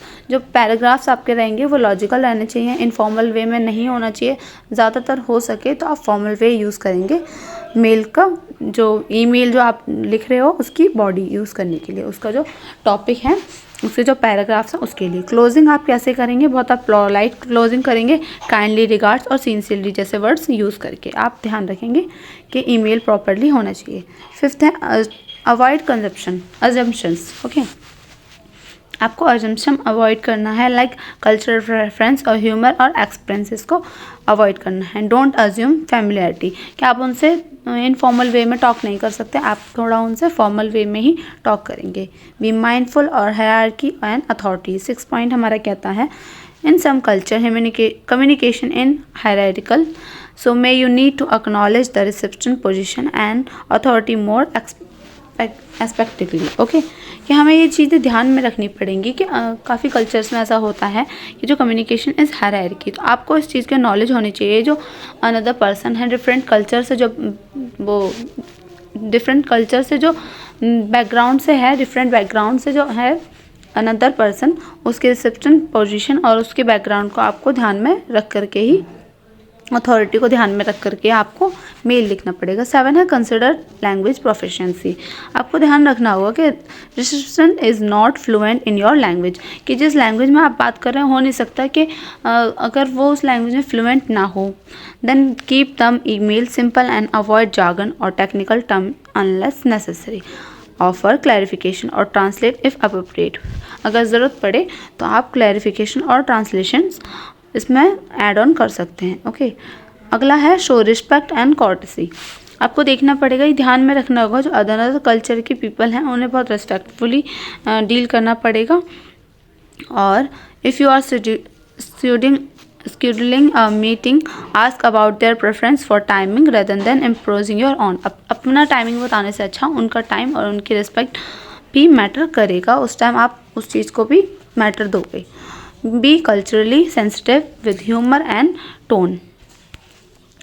Humor may not translate well across culture, can risk offending the recipient, keep the tone professional। आपको जो टोन है वो प्रोफेशनल रखनी पड़ेगी, आपको इनफॉर्मल वे में नहीं जाना। ओके, लास्ट है हमारा 10 यूज़ कल्चरल नेचुरल क्लोजर्स। आपको वार्म विशेस और सिंसियरली से यूज़ करना। Best regards, warm wishes, sincerely, ऐसे आप क्लोजेस दे सकते हो। यहाँ पर एक एग्जांपल दिया है ईमेल का। पहले मैंने आपको की पॉइंट समझाया कि आप कैसे यूज़ करोगे, आप एक एग्जांपल से समझेंगे। एग्जांपल छोटा सा है, ऐसे आप ईमेल लिख सकते हो। पहले आपने सब्जेक्ट ऐड करा, देन डियर से साथ मिस्टर एंड मिसेस यूज़ करा। आपका छोटा सा पैराग्राफ या टॉपिक रहने वाला है, आप उसमें स्पेसिफिक डेट भी मेंशन कर सकते हैं। And then thank you for the consideration and then kind regards your name. Okay, आप इसके बाद एक लाइन भी ऐड कर सकते हैं। By being culturally aware and respectful, you can foster better understanding and build strong professional relationship. आप उनको अपने बिजनेस में ऐड ऑन करने के लिए उनके कल्चर को थोड़ा रिस्पेक्ट देने के बाद, अवेयर करने के बाद, अवेयर होने के और रिस्पेक्टफुल रहने के बाद आप उनको अपने उसमें बिल्ड करने के लिए एक strong professional business relationship bond build कर सकते हैं। Okay, Question number 7 is list of advantages and disadvantages of communicating over the telephone। कि हमें कुछ लिस्ट रेडी करनी है। List the advantages. एडवांटेज और डिसएडवांटेजेस क्या होते हैं एक कम्युनिकेट करना ओवर द फोन, टेलीफोन पे बात करते टाइम। डिसएडवांटेजेस और एडवांटेजेस क्या क्या रहने वाले हैं। Here is the list of communicate over the telephone. First advantages की अगर हम बात करें, फर्स्ट है इंस्टेंट कम्युनिकेशन। अगर हम एडवांटेजेस देखें, ये होता है इंस्टेंट कम्युनिकेशन, बिकॉज आपको उस टाइम पता नहीं होता कि अनदर पर्सन का क्वेश्चन या डाउट क्या रहने वाला है। आपको वहाँ पर क्विक आंसर करना पड़ता है और इमीडिएट रिस्पॉन्स आपको करना पड़ता है। सेकंड देखेंगे पर्सनल टच। पर्सनल टच का मतलब है the voice of tone, emotion, inflection make conversation more personal compare to the written communication. कि जो आपका टोन होता है, जो वॉइस होता है, जो इमोशन होता है, वो आपका उसमें communicate during the over the telephone वो आपका सामने एक्सप्रेस हो जाता है कहीं ना कहीं। थर्ड है क्लैरिटी थ्रू डायलॉग। डायलॉग के थ्रू हमें क्लैरिटी करना, यानी कि misunderstanding can be clarify instant through back and forth discussion. आपको मिसअंडरस्टैंडिंग क्रिएट नहीं करनी है, अपनी बातों में क्लैरिटी रखनी है, in fact over the phone also. Okay, fourth point है कन्वीनियंस। कन्वीनियंस होना चाहिए। Telephone are accessible and people are communicate from almost anywhere. आप कहीं भी टेलीफोन से कम्युनिकेट कर सकते हैं। तो टेलीफोन कैसे होते हैं, बहुत एक्सेसिबल होते हैं, ये एक एडवांटेजेस है इसका। फिफ्थ पॉइंट हम देखेंगे एफिशिएंट प्रॉब्लम सॉल्विंग। बहुत प्रॉब्लम सॉल्विंग होते हैं, कैसे, क्योंकि डायरेक्ट वर्बल कम्युनिकेशन होती है कि लेंदी ईमेल्स और टेक्स्ट के बजाय कि हम direct communicate, verbal communicate direct कर सकते हैं। encourage collaboration. How? It facilitates brainstorming and making decision, especially for a teamwork remotely. Okay, आप इसमें encourage कर सकते हो collaboration को, कि बहुत ही instant और बहुत स्पेशली टीम वर्क्स के लिए बहुत बेनिफिशियल रह सकता है. सेव टाइम सेव करता है, बिकॉज आप अगर मैसेज पे आप कम्युनिकेट कर रहे हो, मैसेज पे आप कन्वर्सेट कर रहे हो, तो आपको अनदर पर्सन के मैसेज का और ईमेल का आपको वेट रहेगा. बट यहाँ पर आपको किसी भी वेटिंग फॉर अ रिप्लाई, किसी भी रिप्लाई का वेट नहीं करना है. ये टाइम बचाता है. फ़ोन कॉल में आपको इमीडिएट आंसर मिल जाते हैं. ओके, बट इसके कुछ डिसएडवांटेजेस भी रहते हैं. डिसएडवांटेजेस हम देखेंगे. फर्स्ट है lack of non verbal cues. Okay, like without body language or facial expression, it's harder to interpret the full meaning of the conversation. आप without any बॉडी लैंग्वेज और फेशियल एक्सप्रेशन, कि आप यदि call पर over a telephone यदि आप conversate कर रहे हो, तो उस चीज़ में आपको ये कन्फ्यूज़न रहेगा कि आप अपना बॉडी लैंग्वेज एक्सप्रेस नहीं कर पाओगे, आप अपने फेस एक्सप्रेशन उसमें शो नहीं कर पाओगे. ये lack of non verbal cues में आता है. सेकेंड है इंटरप्शन हो सकता है कैसे, जैसे कि phone call can be instructive, disturbing work और personal time if not schedule appropriately. If आपके पास शेड्यूल टाइम नहीं है, आपके पास टाइम है, देन अनदर पर्सन के पास टाइम नहीं है, और अनदर पर्सन के पास टाइम है देन आपके पास नहीं है, तो ये भी थोड़ा इंटरप्शन हो सकता है. मिसकम्युनिकेशन इसलिए हो सकता है because poor connection, unclear articulation और लैंग्वेज बैरियर हो सकता है. बिकॉज आप मेल और टेक्सटिंग के थ्रू तो आप ट्रांसलेशन यूज़ कर सकते हो, but over a phone call miscommunication हो सकता है कि आप अपनी बात दूसरे तक ना पहुंचा पाओ, पुअर कनेक्शन की वजह या फिर लैंग्वेज बैरियर की वजह से भी हो सकती है ये दिक्कतें. नो रिकॉर्ड ऑफ कन्वर्सेशन, कि जो आपके पास रिकॉर्ड होता है ईमेल और टेक्स्ट का, आपके पास मैसेज का रिकॉर्ड रहता है, तो आपके पास उसका रिकॉर्ड नहीं रहता कन्वर्सेशन का. हो सकता है आप उसको रिकॉर्डिंग करके ड्राफ्ट कर सकते हो, सेव कर सकते हो, बट रिकॉर्डिंग इफ़ ना हो तो थोड़ा सा डिटेल डॉक्यूमेंट करने में, डिटेल्स आपको रखने में थोड़ी दिक्कतें हो सकती हैं कॉल रिकॉर्ड्स की. फिफ्थ है dependent on availability. Both party must be available at the same time. पहले भी मैंने आपको बताया, if someone is not available on a time and then another one is available, तो उसमें डिफ़िकल्टीज आ सकती हैं. एक पर्सन अवेलेबल है, अनदर वन नहीं है, तो availability on a same time ये डिपेंड करता है अवेलेबिलिटी पे, जो कि ये डिसएडवांटेजेस है. टेक्निकल इशू में हमारा network problem, drop call, poor audio quality इसमें आ सकती है, जो इफ़ेक्ट कर सकती है कम्युनिकेशन को. सेवन्थ हम देखेंगे pressure for immediate response. Another person पे थोड़ा सा प्रेशर बना रहता है इमीडिएट रिस्पॉन्स का, कि उसको कई बार may be it feel nervous, it feel cause shy is also because he don't know about the respond, कि वो क्या रिस्पॉन्ड करे उस चीज़ को उसको नहीं पता, या फिर थोड़ा लैंग्वेज बैरियर भी हो सकते हैं, जिसकी वजह से थोड़ा प्रेशर इस रिस्पॉन्स करने में आ सकता है during a phone call. Okay, now finally हम देखेंगे by weighing through these pros and cons you can determine whether telephone is the best communication medium for your specific situation. better भी हो सकता है और disadvantages भी हो सकते हैं. And now question number 8 is what are the oral presentation, right types and feature of the presentation. आपको oral presentation बताने हैं, जैसा oral test होता है आपका, उसी टाइप से ओरल प्रेजेंटेशन का मीनिंग क्या होता है, उसके टाइप्स एंड फीचर बताने हैं प्रेजेंटेशन के. Oral presentation is basically spoken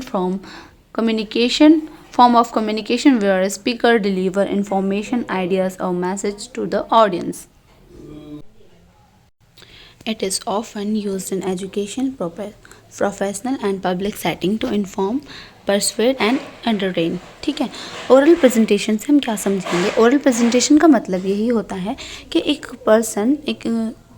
person जो अपनी बात कहता है उसे हम स्पीकर के तौर पर बोलेंगे, उसे हम स्पीकर कह सकते हैं कि स्पीकर डिलीवर इन्फॉर्मेशन. जो पर्सन है अपनी बात कह रहा है, अपनी इन्फॉर्मेशन दे रहा है, अपने आइडियाज़ और मैसेज टू एन ऑडियंस, अपने ऑडियंस तक, अपने अनदर पर्सन और जो पब्लिक बैठी है, जो सुनने वाले जो लोग हैं, ऑडियंस हैं, उन तक अपनी बात पहुंचा रहा है, उसे ही ओरल प्रेजेंटेशन कहते हैं. इस पूरे प्रोसेस को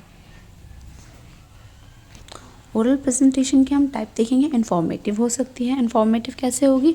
इट्स टू एजुकेट और provide knowledge on a specific topic. जैसे अभी एक जो क्लास चल रही है हमारी, ये ऑब्जेक्टिव है, जो ये है इंफॉर्मेटिव प्रेजेंटेशन है, क्योंकि यहाँ पर किसी प्रकार की एजुकेशन और नॉलेज प्रोवाइड करी जा रही है एक स्पेसिफिक टॉपिक पर, जो कि हमारा है बिजनेस कम्युनिकेशन। एग्जाम्पल मैंने आपको बताई दिया, अ लेक्चर और a report on a recent research. Second है परसुएसिव प्रेजेंटेशन, जो कि to convince audience to adopt a certain view point, to take action, a sales pitch और डिबेट। और जो डिबेट और पिच होती है, एक किसी भी टाइप की डिबेट हो जहाँ ऑडियंस बैठ करके कोई बात सुनती है और उनका पॉइंट ऑफ व्यू देखती है और एक्शन लेती है, उसे ही हम कहेंगे परसुएसिव प्रेजेंटेशन। थर्ड है डेमोस्ट्रेटिव प्रेजेंटेशन। डेमोस्ट्रेटिव से हम क्या समझेंगे, to show how to perform a task और process step by step, a cooking demonstration और अ सॉफ्टवेयर ट्यूटोरियल। कि हम सीखेंगे जो प्रेजेंटेशन होती है डेमोन्स्ट्रेटिव, उसे क्या कहेंगे, वो क्या होती है कि उसमें हमें परफॉर्म करना पड़ता है कोई टास्क और कोई process step by step. Cooking हो गया, जिसमें कुकिंग में शेफ़ को इंस्ट्रक्शन दे दिए जाते हैं कि आपको कोई भी डिश कुक करनी है, तो वो चीज़ें स्टेप बाय स्टेप उन्हें परफॉर्म करनी पड़ेगी, वो उनके लिए एक टास्क है, तो ये डेमोन्स्ट्रेटिव में आ जाएगा। मैंने एग्जांपल दिया है आपको कुकिंग डेमोन्स्ट्रेशन का, ठीक है। नेक्स्ट है फोर्थ इंस्पिरेशनल और मोटिवेशनल वो होगी जिसमें अनदर पर्सन, जो पब्लिक है, जो ऑडियंस है सुनने वाले, उन्हें इंस्पायर और मोटिवेट और एनकरेज हो रहे हों, कुछ मोटिवेशनल स्पीच सुनाई दे रही हो, सुन रहे हों, उसे ही हम इंस्पिरेशनल और मोटिवेशनल प्रेजेंटेशन कहेंगे। फिफ्थ है एंटरटेनिंग प्रेजेंटेशन में हम स्टैंड अप कॉमेडी और स्टोरी टेलिंग इवेंट को कह सकते हैं। स्पेशल ओकेजन प्रेजेंटेशन हमारी रहेगी वेडिंग टोस्ट, अवार्ड स्पीच और कमेमोरेटिव एड्रेसेस। जहाँ वेडिंग सेरेमनी कोई इवेंट होता है, कोई अवार्ड सेरेमनी होती है, उन्हें हम कह सकते हैं स्पेशल प्रेजेंटेशन कह सकते हैं। Feature of a good presentation, एक गुड प्रेजेंटेशन के फीचर क्या रहेंगे, क्लैरिटी होनी चाहिए, आपकी बात क्लियर वे में आनी चाहिए, वेल स्ट्रक्चर होनी चाहिए, एंगेजिंग कंटेंट होना चाहिए, ऐसा कंटेंट जो ऑडियंस तक पहुंचे, उन्हें समझ आए, और विजुअल और एग्जांपल्स के थ्रू आपको कंटेंट देना चाहिए। ऑर्गेनाइजेशन यानी clear structure with introduction, body and the conclusion, like an our answer. जैसे मैं आपको आंसर एक्सप्लेन कर रही हूँ, इंट्रोडक्शन होता है, बॉडी देन कंक्लूजन, इसे हम ऑर्गेनाइजेशन में लाएंगे, जो क्लियर स्ट्रक्चर हो और इजी टू फॉलो हो। अगला हम देखेंगे ऑडियंस अवेयरनेस होनी चाहिए, जो टोन, कंटेंट और डिलीवर स्टाइल है, उसमें ऑडियंस को इंटरेस्ट आना चाहिए, नॉलेज लेवल बढ़ना चाहिए, इसे कहते हैं ऑडियंस अवेयरनेस, जिसमें ऑडियंस की अवेयरनेस भी बढ़ रही है, उन तक नॉलेज मिल रही हो, ठीक है। फिफ्थ है इफेक्टिव डिलीवरी कैसे होगा, एक कॉन्फिडेंट टोन होना चाहिए, अपनी बातों को रखने का तरीका होना चाहिए, अगर वीडियो कॉल के थ्रू है तो उसमें आई कॉन्टैक्ट, गेस्चर और फेशियल एक्सप्रेशन भी यूज़ करने चाहिए। विजुअल एड हम देखेंगे स्लाइड्स, चार्ट्स, वीडियो और props to support and clarify key points. जो की पॉइंट्स होते हैं उन्हें क्लैरिफाई करने के लिए स्लाइड्स, चार्ट्स होने चाहिए, इमेजेस, पिक्चर, वीडियो, काफ़ी चीज़ों का यूज़ कर सकते हैं जिन्हें हम विजुअल एड में लिखेंगे। इंट्रैक्शन कैसा होना चाहिए, इंट्रैक्शन ऐसा होना चाहिए कि क्वेश्चन, डिस्कशन और एक्टिविटी के थ्रू जो हमारी प्रेजेंटेशन होती है, जब एक पर्सन कोई चीज़ प्रेजेंट करता है तो उसमें क्वेश्चन के भी रिप्लाई आते हैं, क्वेश्चन सामने वाला पूछ भी सकता है और उन क्वेश्चन के आंसर भी किए जाते हैं, डिस्कशन होता है दो या दो लोगों से ज़्यादा के बीच में, एक्टिविटीज़ होती हैं, उसी सब को हम कहेंगे इंट्रैक्शन। टाइम मैनेजमेंट, हमें टाइम को भी देख करके चलना है कि इंश्योर करना चाहिए कि ऑल इम्पॉर्टेंट पॉइंट जो है बिना किसी रश के, बिना किसी प्रॉब्लम्स के कवर हो गए हैं on a time, okay. Confident and preparation में हम देखेंगे कि जो प्रेजेंटेशन है हमारी बहुत कॉन्फिडेंटली हैंडल की है, without unexpected and question effectively, किसी भी क्वेश्चन को स्किप किए बिना, और बहुत कॉन्फिडेंटली हमारी प्रिपरेशन जो प्रेजेंटेशन है वो डिलीवर की गई है। लास्ट है हमारा यूज़ ऑफ लैंग्वेज, जो लैंग्वेज का यूज़ है वो बेटर होना चाहिए अंडरस्टैंडिंग के लिए, कि ऐसी लैंग्वेज यूज़ करनी चाहिए जो सामने वाले जो ऑडियंस है, जो सुनने वाले हैं, जो लिसनर्स हैं, उन सबको वो चीज़ें समझ आए, ऑडियंस के लिए अप्रोप्रिएट होनी चाहिए, ओके। क्वेश्चन नंबर 9 की ओर चलेंगे। 9 क्वेश्चन हमारा पूछता है explain the meaning and process of business communication. Meaning बतानी है, मीनिंग मैंने आपको फर्स्ट क्वेश्चन में भी बताई थी कि बिजनेस कम्युनिकेशन की मीनिंग क्या होती है, और इसका प्रोसेस बताना है कि बिजनेस कम्युनिकेशन एक्चुअल होता क्या है, ठीक है। पहले हम इंट्रोडक्शन के साथ पहले हम देखेंगे कि business communication refer to the exchange for information, idea and message within and outside an organization to achieve business goal. business goal achieve करने के लिए जो इन्फॉर्मेशन का एक्सचेंज होता है, आइडियाज़ का और मैसेजेस का जो एक्सचेंज होता है, हम उसे ही कहते हैं बिजनेस कम्युनिकेशन, जिसमें हम पार्टनर्स के साथ, क्लाइंट्स के साथ अपनी इन्फॉर्मेशन अपना एंगेज करते हैं बहुत ही स्मूथ वे में। ठीक है, इसका मीनिंग देखेंगे। मीनिंग है हमारा business communication is a purposeful, बहुत पर्पसफुल होता है, उसका कोई रीज़न होता है, पर्पस होता है, प्रोफेशनल होता है, direct towards achieving specific object such and making decision and problem solving, first relationship और इंक्रीजिंग प्रोडक्टिविटी। मैंने आपको बताया था कि बिजनेस कम्युनिकेशन का मतलब ही वही होता है जहाँ हम कस्टमर के साथ रिलेशन अच्छे बना पाएँ और इंक्रीज प्रोडक्टिविटी, जो हमारा रिजल्ट है वो काफ़ी अच्छा आ पाए और प्रॉब्लम सॉल्व हो पाए, डिसीजन मेकिंग हो पाए टीम वर्क के साथ। ठीक है, बिजनेस कम्युनिकेशन में आता है ये, और ये काफ़ी टाइप का होता है, डिफरेंट फॉर्म होते हैं, रिटन, वर्बल, नॉन वर्बल और डिजिटल कम्युनिकेशन हो सकता है। After the meaning of business communication हम बात करेंगे प्रोसेस ऑफ बिजनेस कम्युनिकेशन। इसका प्रोसेस रहने वाला है, कुछ की स्टेप्स हैं, की पॉइंट्स है। सेंडर यानी आइडिया जनरेशन, जो कि हम बात करते हैं। The sender identify the message they want to convey, the could involved sharing information, request action or making decision. The sender clarity of purpose and structure for the message.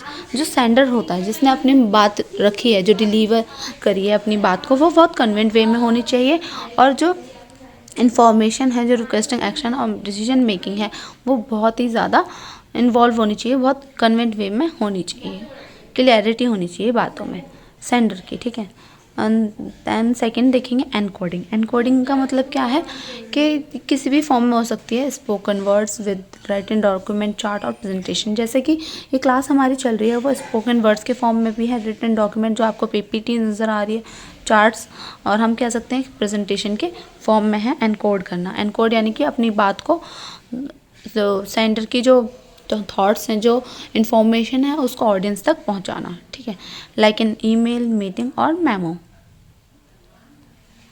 Third हम देखेंगे channel और medium. Channel और medium हम कह सकते हैं, जो YouTube है ये हमारा मीडियम है, एक चैनल है जिसके थ्रू हम अपने कम्युनिकेट कर पा रहे हैं और अपनी बात डिलीवर कर पा रहे हैं from the audience to the audience, audience तक अपनी बात को डिलीवर कर पा रहे हैं। Email, video call, face to face interaction और रिटर्न रिपोर्ट इसके एग्जांपल्स हैं। ठीक है, मैसेज ट्रांसमिशन। मैसेज ट्रांसमिशन में हम जानेंगे, हम इसमें इंश्योर करेंगे कि जो हमारा वे ऑफ टोन है, जो मैसेज डिलीवर करने का जो मीडियम है, वो काफ़ी इफ़ेक्टिवनेस होना चाहिए, और हमारा मैसेज रिसिप्टेंट का जो मैसेज है वो अनदर पर्सन, ऑडियंस के तक काफ़ी कन्वेंट वे में डिलीवर होना चाहिए। रिसीवर हम कहते हैं रिसिप्टेंट को। रिसिप्टेंट जो मैसेज रिसीव करते हैं is the responsible for interrupting और decoding it. The recipient received the message and is responsible for the interpreted and decoding it. Okay, decoding का मतलब हम देखेंगे point 6. The receiver interrupt the sender message. This understanding depend on the clarity of the message, their knowledge और the communication content. जो person है अपनी जो बात रख रहा है उसकी अंडरस्टैंडिंग डिपेंड करती है मैसेज की क्लियरिटी पर, देयर नॉलेज और कम्युनिकेशन कंटेंट, जो कंटेंट तैयार किया गया है और जो मैसेज डिलीवर किए गए हैं और जो बात बताई गई, जो एक्सप्लेनेशन है, उसके थ्रू इसकी अंडरस्टैंडिंग पता चलती है। 7 है फीडबैक। फीडबैक में हम देखेंगे the receiver provide feedback to the sender to confirm that a message has been understood. कि जब कोई बात समझ में आ जाती है, अब आप जो ऑडियंस तक जो बात डिलीवर हो चुकी होती है उसका फीडबैक देना ज़रूरी है। फीडबैक इसलिए ज़रूरी है जिससे कि उसको पता चले, कंफर्म हो सके कि जो प्रॉपर कन्वर्सेशन, जो प्रॉपर इन्फॉर्मेशन है वो ऑडियंस तक पहुंची भी है या नहीं। इसलिए नॉइज़ आप समझ सकते हैं बैरियर है कम्युनिकेशन का, जो कि कोई ऑब्स्टैकल है जो रुकावट डालता है, जो कि अनक्लियर लैंग्वेज हो सकती है, पुअर मीडियम चॉइस और ऑल्सो डिस्ट्रैक्शन और कल्चर डिफरेंस भी हो सकते हैं। लास्ट हम देखेंगे इसमें इम्पोर्टेंट ऑफ बिजनेस कम्युनिकेशन, जो कि स्मूथ ऑपरेशन और डिसीजन मेकिंग और प्रॉब्लम सॉल्विंग होना चाहिए, इम्पोर्टेंस है। और बिल्ड स्ट्रॉन्ग रिलेशनशिप इंटरनल और एक्सटर्नल ऑल्सो। एनहेंस प्रोडक्टिविटी, जो रिजल्ट है वो काफ़ी अच्छा होना चाहिए। It's improve also organisation reputation, जो ऑर्गेनाइजेशन है, जो टीम है, उसकी रेपुटेशन इंश्योर करता है और कस्टमर का सेटिस्फेक्शन भी इसमें देखने को मिलता है। क्वेश्चन 10, क्वेश्चन नंबर 10 हम देखेंगे, differentiate between synchronous and asynchronous groupware. हम देखेंगे जो सिंक्रोनस और असिंक्रोनस होता है। सिंक्रोनस का मीनिंग बेसिकली यही है कि हम अपनी बात को on a phone call on a easy way में अपनी बात रख पाएँ, यानी कि अपने जो कन्वर्सेशन, जो कम्युनिकेशन चल रहा है within a between a two people और इन अ ग्रुप ऑल्सो, जो ग्रुप और टीम मेंबर्स के बीच में जो कम्युनिकेशन चल रहा है वो एक टाइम पीरियड में होता है, लाइक मैसेज के हैंड टू हैंड रिस्पॉन्स आना और on a phone call immediate response आना, उसे ही हम सिंक्रोनस कहते हैं। असिंक्रोनस यानी कि ऐसा कम्युनिकेशन, ऐसा जो कि एक टाइम पे उसका रिस्पॉन्स ना आना, थोड़ा टाइम बाद फीडबैक मिलना, या फिर उसका रिस्पॉन्स थोड़ी देर बाद आना। और अगर हम यहाँ ग्रुप की बात करें, groupware, synchronous groupware की अगर हम बात करें तो इसमें कहा गया है कि सिंक्रोनस ग्रुप वेयर हमें अलाउ करता है एक टाइम पे एक से ज़्यादा कम्युनिकेट करने की और कोलैबोरेशन करने की। टाइमिंग ऑफ कम्युनिकेशन और कोलैबोरेशन इसमें मैटर करती है। और यहाँ अगर हम डिफरेंस की बात करें, so here the difference between synchronous groupware और सिंक्रोनस ग्रुप वेयर, जो कि होता है allow user to collaborate in a real time enabling simultaneous communication and interaction, जो यूज़र्स को अलाउ करता है कोलैबोरेट करने में, एक ही रियल टाइम में, एक टाइम पीरियड में इंटरेक्ट करने में। इसके एग्जाम्पल होंगे video conferencing like Zoom, Microsoft Teams. Collaborating editing tools इसके रहेंगे Google Docs in live editing mode. Chat applications रहेंगे इसके Slack for a live conversation. इसका यूज़ होता है suitable for meeting, brainstorming session और टास्क रिक्वायरिंग इंटीमेट कोऑर्डिनेशन में इसका यूजेस रहता है, मीटिंग्स वगैरह में, सेशंस में और टास्क रिक्वायरिंग में। आगे हम देखेंगे चैलेंजेस की अगर हम बात करें तो required participant to available at the same time potentially across different time zones, जो उनका टाइम जोन होता है, जो सेम टाइम पे जब कनेक्टिविटी करते हैं, जब इंटरेक्ट करते हैं तो यहाँ पर अवेलेबिलिटी नहीं हो पाती, may be it's a network issue, और थोड़ी सी चैलेंजेस और प्रॉब्लम्स देखने को मिलती हैं। अक्रोनिसिस ग्रुप वेयर में अगर हम बात करें डेफिनेशन की, इसकी डेफिनेशन है allow user to collaborate without needing to interact in real time, participant can contribute at their own convenience. जब वो कन्वीनियंट हो, जो पार्टिसिपेंट है जो कंट्रीब्यूट कर रहे हैं, जब वो कन्वीनियंट हो उस टाइम पे वो लोग इंटरेक्ट कर सकते हैं। इसके की फीचर रहने वाले हैं टाइम इंडिपेंडेंट कम्युनिकेशन, के टाइम की इंडिपेंडेंसी रहती है कि आप जब भी कन्वेंस हो, जब भी आप इंटरेक्ट कर सको तब आप कर सकते हो। डिलेड फीडबैक डिलेड रहता है और फ्लेक्सिबिलिटी रहती है, किसी पे कोई प्रेशर नहीं रहता। एग्जांपल्स रहेंगे ईमेल सिस्टम में हम कभी भी डिस्कशन कर सकते हैं। ये ग्रुप चैट की तरह नहीं है कि आपको तुरंत इमीडिएट रिस्पॉन्स देना है। ईमेल में आप अगर मॉर्निंग का मेल है, आप नाइट तक भी यानी इवनिंग तक भी आप उसका रिस्पॉन्स दे सकते हो, when ever you feel free. Okay, discussion forms इसके क्या रहेंगे, Reddit, online community board, project management tools की बात करें एग्जाम्पल ट्रेलो और असाना। प्रोडक्ट कोलैबोरेशन प्लेटफॉर्म हम देखें Google Docs with offline edits, पहले था ऑनलाइन एडिट्स और अक्रोनिसिस में है आपका offline edits. Okay, use cases क्या रहते हैं, आइडल फॉर के task where immediate feedback is necessary और team members work in a different time zone. जब टीम मेंबर अपने अपने टाइम जोन्स में अलग अलग टाइम पीरियड में वर्क करते हैं और जब ज़रूरी नहीं होता कि इमीडिएट फीडबैक चाहिए, कि तुरंत अगर रिस्पॉन्स नहीं चाहिए होता तो उस टाइम पे हम अक्रोनिसिस टीम वर्क देखेंगे, ग्रुप वेयर देखेंगे। ग्रुप वेयर की बात करेंगे। चैलेंजेस इसमें आते हैं कि स्लोअर डिसीजन मेकिंग प्रोसेस होता है। अगर हमें इमीडिएट चाहिए तो हम सिंक्रोनस ग्रुप वेयर देखेंगे, और अगर इमीडिएट की बात करें तो हम अक्रोनिसिस ग्रुप वेयर देख सकते हैं। 11 क्वेश्चन है हमारा, what is E correspondence and it's type of E correspondence. E correspondence की अगर हम बात करें इजी वे में अगर हम समझें तो हम देखेंगे कि ये भी एक टाइप का कम्युनिकेशन है जहाँ हम अपनी इंफॉर्मेशन एक्सचेंज करते हैं and communication through electronic such and mail messaging system और डिजिटल प्लेटफॉर्म जैसे कि मेल, ईमेल मैसेजेस सिस्टम होते हैं, उसके थ्रू ई आ गया ना आगे, तो ई से आप समझ सकते हैं ईमेल और मैसेजेस के थ्रू आप कॉरेस्पॉन्ड कर रहे हैं, आप रिस्पॉन्ड कर रहे हैं, कम्युनिकेट कर रहे हैं, तो उसे ही ई कॉरेस्पॉन्डेंस कहते हैं। ई कॉरेस्पॉन्डेंस के टाइप्स अगर आपसे पूछे जाएं तो आप ईमेल्स को लिख सकते हैं। ईमेल एक ऐसा फॉर्म है ई कॉरेस्पॉन्डेंस का जहां फॉर्मल और इनफॉर्मल कम्युनिकेशन हो सकती है। ये अलाउ करता है रिटन कम्युनिकेशन को अटैच और डॉक्यूमेंट इमेजेस और क्विक रिस्पॉन्सेस को भी अलाउ करता है। एग्जाम्पल्स हो गया इसका sending business proposal, reports, reminders via email. Okay, next है हमारा इंस्टेंट मैसेज। इंस्टेंट मैसेज किस लिए होता है? इंस्टेंट मैसेज में आप उसी टाइम मैसेज फॉरवर्ड या मैसेज का रिस्पॉन्ड दे सकते हो। It allow quick and informal exchange. Okay, ये इनफॉर्मल एक्सचेंज के लिए भी आप यूज़ कर सकते हो। लाइक इनफॉर्मल कम्युनिकेट आपको करना है with a friend also, a family member also, colleague also. ठीक है, तो आपको अगर इन लोगों से इंटरेक्ट करना है, कम्युनिकेट करना है, कॉरेस्पॉन्ड करना है, तो आपका क्विक टाइम के लिए इंस्टेंट मैसेजिंग का यूज़ कर सकते हैं। टीम डिस्कशन और अर्जेंट क्वेरीज के एग्जाम्पल इसमें आ सकते हैं।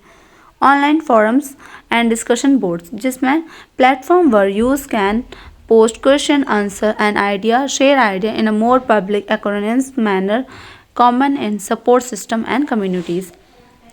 Online forum and discussion board में यही है कि जहां हम question post, answer and ideas post कर सकते हैं। उस ऐसा प्लेटफॉर्म जहां अपने आइडियाज़, थॉट्स हम शेयर कर सकते हैं।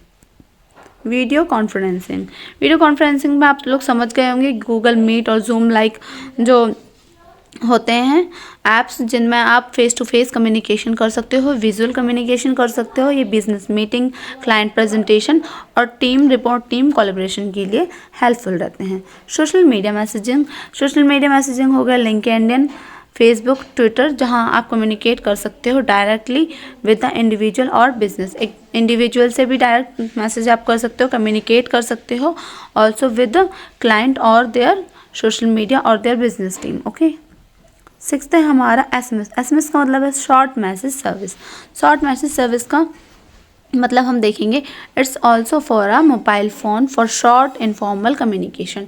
बहुत ही शॉर्ट और इनफॉर्मल वे में आपको कम्युनिकेट करना है तो एसएमएस एक बेस्ट मेथड है। जहां एग्जांपल देखेंगे सेंडिंग अपॉइंटमेंट, रिमाइंडर और क्विक नोटिफिकेशन। आपको क्विक नोटिफिकेशन रिसीव हो सकते हैं इसके। बिजनेस चैटबॉट्स की हम बात करें तो ऑटोमेटिक मैसेजिंग सिस्टम है जो प्रोवाइड करता है इंस्टेंट रिस्पॉन्स और direct user to the right department और information. Also used in a customer service to handle inquiry with human inversion. जो कस्टमर चैट सपोर्ट होता है, जैसे आप फ्लिपकार्ट ऐप यूज़ करें तो चैट अस एक ऑप्शन आता है, तो उसे हम बिजनेस चैट बॉक्स बोलेंगे, जहां आप एज अ कस्टमर आप अपने क्वायरीज और अपने प्रॉब्लम्स उसमें पूछ सकते हैं, आप अपने क्वेश्चन पूछ सकते हैं। लास्ट क्वेश्चन हम देखेंगे हमारा right a short note on. First है इलेक्ट्रॉनिक मेल और email, interviews, meetings and group discussion. तो इलेक्ट्रॉनिक मेल की ईमेल की अगर हम बात करें तो ईमेल होता है एक ऐसा मेथड जहां हम अपने इंफॉर्मेशन और डिजिटल मैसेज अपने एक्सचेंज कर सकते हैं बिटवीन इंडिविजुअल और अ ग्रुप विया विद द इंटरनेट। ठीक है, इंटरनेट के माध्यम से, इंटरनेट के तरीके से, इंटरनेट की वजह से हम अपने डिजिटल मैसेजेस एक्सचेंज कर सकते हैं, डिजिटली मैसेज अपने एक्सचेंज कर सकते हैं, इंडिविजुअल को भी और ग्रुप को भी। ये अलाउ करता है क्विक और कन्वीनियंट और इफ़ेक्टिव कम्युनिकेशन होता है। इसमें हम अपने डॉक्यूमेंट और इमेज भी अटैच कर सकते हैं। ईमेल जो हमारा होता है उसमें हम सिर्फ कम्युनिकेट ही नहीं कर सकते, सिर्फ चैटिंग के लिए नहीं है, ये डॉक्यूमेंट और इमेजेस को भी सपोर्ट करता है। ओके, इसके की फीचर कुछ रहेंगे स्पीड और कन्वीनियंस, फॉर्मल और इनफॉर्मल यूज़ दोनों यूज़ में हो सकता है, easy to store and retrieve message, support attachment for additional information. B second हम इसका देखेंगे इंटरव्यूज़ का मतलब क्या होता है? इंटरव्यू का मतलब होता है दो लोगों से ज़्यादा जो कम्युनिकेशन चलता है। इंटरव्यूज़ में जब आप इंटरव्यू देते हो, अगर आपने जॉब का इंटरव्यू दिया होगा, आपने देखा होगा कई बार एक टीम इंटरव्यू पे आपका होता है। आपके इंटरव्यूअर जो होते हैं वो एक नहीं, एक से ज़्यादा भी इंटरव्यूअर्स हो सकते हैं। जहाँ सिर्फ एक पर्सन से क्वेश्चन पुटअप किया जाता है और उसका आंसर किया जाता है। Interview are widely use in requirement research journalism and other field. Okay, in a job content, जैसे मैंने आपको एग्जांपल बताया, तो जॉब कॉन्टेक्स्ट की बात करें, it's a process where employees assess candidate for position evaluating their qualification, skills और personality. आपकी स्किल्स, पर्सनैलिटी, आपकी पोजीशन और क्वालिफिकेशन के ऊपर आपसे क्वेश्चन पुटअप किए जाते हैं। टाइप ऑफ इंटरव्यू कैसे होते हैं? एक स्ट्रक्चर इंटरव्यूज़ होता है, अंडर स्ट्रक्चर इंटरव्यूज़ होते हैं, पैनल इंटरव्यू होते हैं और ग्रुप इंटरव्यू। ये 4 टाइप्स के इंटरव्यू होते हैं। ये हम देखेंगे थर्ड पार्ट, हम इसका देखेंगे मीटिंग्स का मतलब क्या होता है? जहां हम गैदरिंग करते हैं of individual either in a person और virtual to discuss to make decision on a specific topic. किसी भी स्पेसिफिक टॉपिक पर, लाइक गूगल मीट या किसी भी ऐप के थ्रू हम मीटिंग रखते हैं। ऑफलाइन मीटिंग भी हो सकती हैं फॉर अ कोलैबोरेशन और problem solving and making decision. किसी भी प्रॉब्लम सॉल्व करने के लिए, कोई डिसीजन मेक करने के लिए हम ये मीटिंग्स करते हैं। उन्हें ही जो टीम्स डिस्कशन के लिए जो टॉपिक होता है और जो मीटिंग होती है उसको ही हम कहेंगे। टाइप ऑफ मीटिंग अगर हम देखें तो फॉर्मल मीटिंग्स हो सकती हैं, इनफॉर्मल हो सकती है, टीम मीटिंग हो सकती है और बोर्ड मीटिंग हो सकती हैं।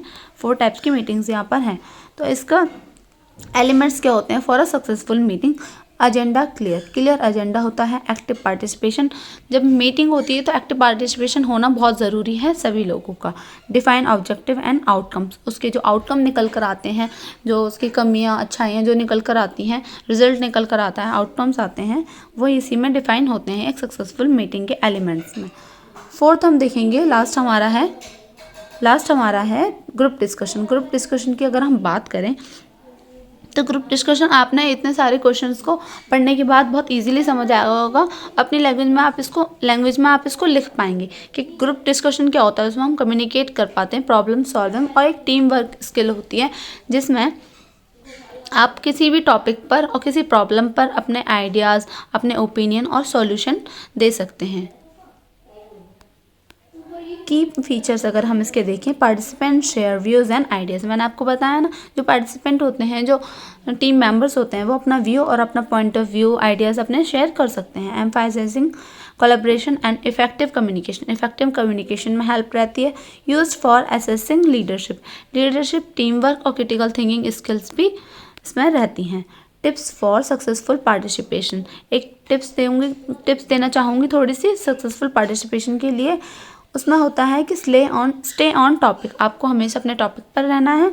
लिसन एक्टिवली, आपको अनदर पर्सन की बात भी एक्टिवली लिसन करनी है। कम्युनिकेट क्लियरली एंड कॉन्फिडेंटली, जब आपकी बाजी आए, जब आपका जब नंबर आए तब आप कम्युनिकेट करें काफ़ी क्लियरली और कॉन्फिडेंटली। नर्वसनेस नहीं शो करनी है। नेक्स्ट है रिस्पेक्ट अदर ओपिनियन, दूसरों के ओपिनियन सुनने भी हैं, एक्टिव लिसनिंग रखनी है और उनके ओपिनियंस को रिस्पेक्ट करनी है।